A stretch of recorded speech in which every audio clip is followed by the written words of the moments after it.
The longing appetite to explore and discover the Northwest Passage has driven sailors for centuries. In 1845, British captain John Franklin, with his final messages of "all is well," was on his own path to discovery. The ships HMS Erebus and Terror departed Disco Bay in West Greenland loaded with supplies sufficient for 3 years, and with a favourable opening in the ice, the ship sailed westward towards Barrow Strait. It was to be the final expedition for both ships. A total of 129 officers and men become icebound, abandoning their ships in 1848, never to return home.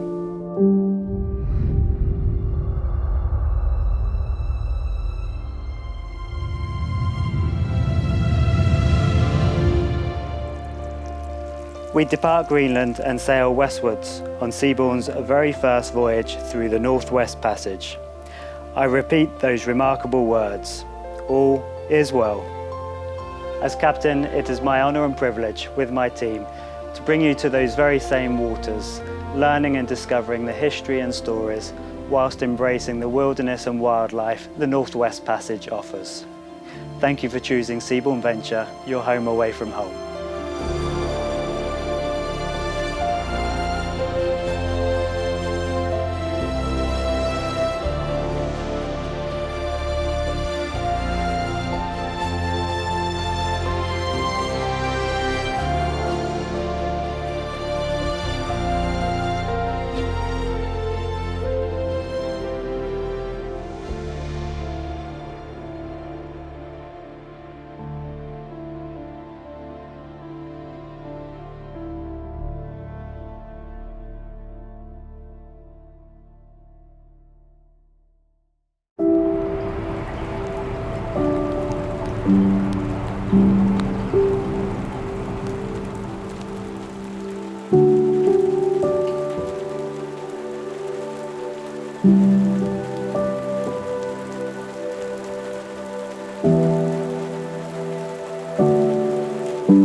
Hi there, my name is Meryl and I'm a marine biologist and submersible pilot, and we're here in beautiful Carrot Fjord in northwest Greenland.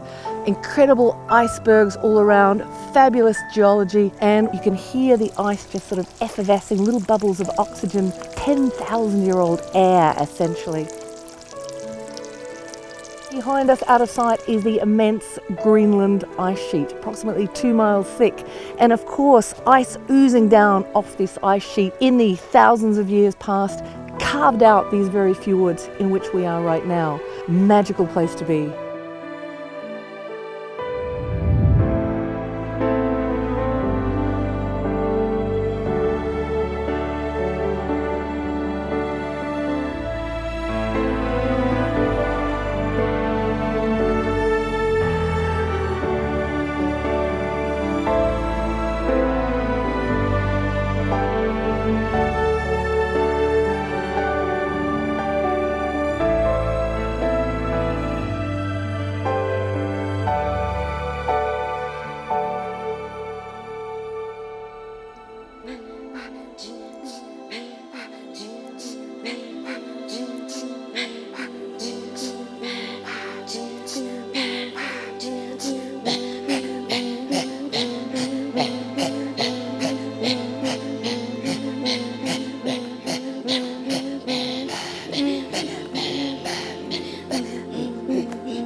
Pond Inlet always had been a cultural community where we had theater groups.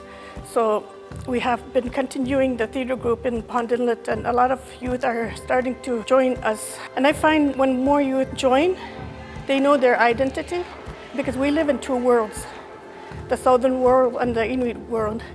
And a lot of people are lost because they're confused which world to live in. This helps to find their identity when they practice their culture. Our community is very supportive and very proud of these children, and we are very proud of our children to be joining our performance.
Here we are in Philpotts Island, just off Devon Island, Nunavut. And we were lucky enough today to see a few Atlantic walruses just off the shoreline.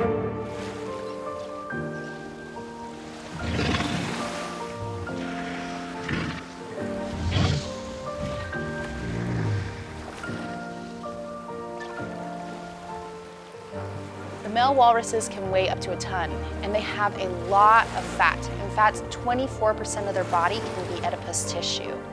They are opportunistic feeders, eating everything from crustaceans to mollusks, and they can end up consuming 3,000 to 6,000 mussels in a day.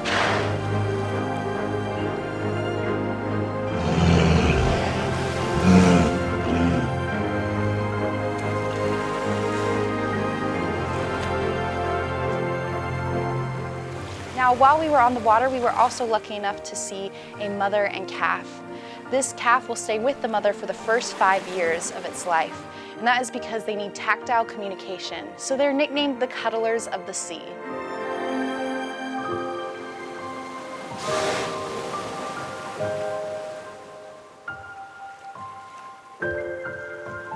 It's a wonderful day out on the water, and we were glad that we were able to see such amazing creatures.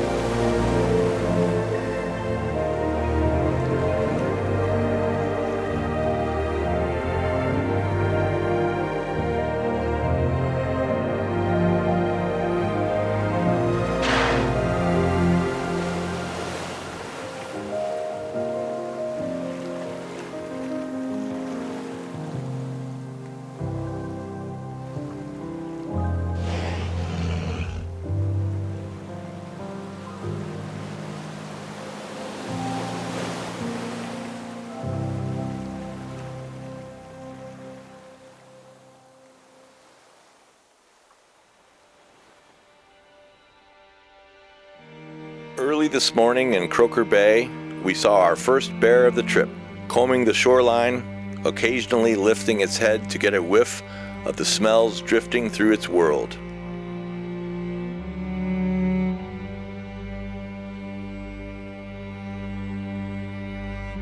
Besides females staying near their denning sites, polar bears don't have a set territory. And a male's territory is wherever it decides to walk. It becomes a walking territory.